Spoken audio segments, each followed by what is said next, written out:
Sementara itu, banjir luapan sungai yang merendam pemukiman warga di Kecamatan Muara Klingi, Kabupaten Musirawas, terpantau belum surut. Hingga saat ini pihak BPBD setempat bersama pihak terkait dan kepolisian terus berupaya membantu warga yang terdampak. Akibat banjir luapan Sungai Musi dan Sungai Klingi melanda Kelurahan Muara Klingi, Kecamatan Muara Klingi, Kabupaten Musirawas.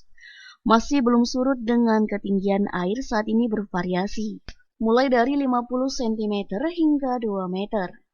Kepala Pelaksana BPBD Musirawas dalam keterangannya mengatakan, meski kondisi banjir belum terlihat surut, namun pihaknya memprediksi jika tidak terjadi hujan pada sore ini, kemungkinan banjir akan surut, dan pihaknya juga telah menyiagakan personil dan peralatannya untuk melakukan evaluasi bagi warga korban banjir.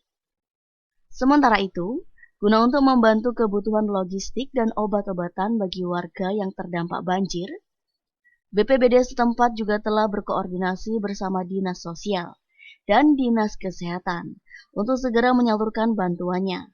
Hingga saat ini total ada 300 kepala keluarga atau sekitar 1.000 jiwa yang terdampak akibat banjir luapan sungai ini. Kalau tidak ada hujan sore ini akan surut.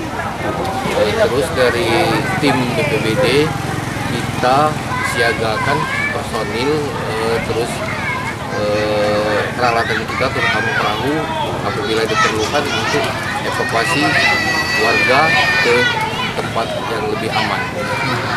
Terkait selanjutnya kami sudah berkoordinasi dengan instansi terkait, terutama masalah kesehatan dengan dinas kesehatan, terus masalah bantuan dengan dinas sosial. rumah yang terendam berapa jumlah?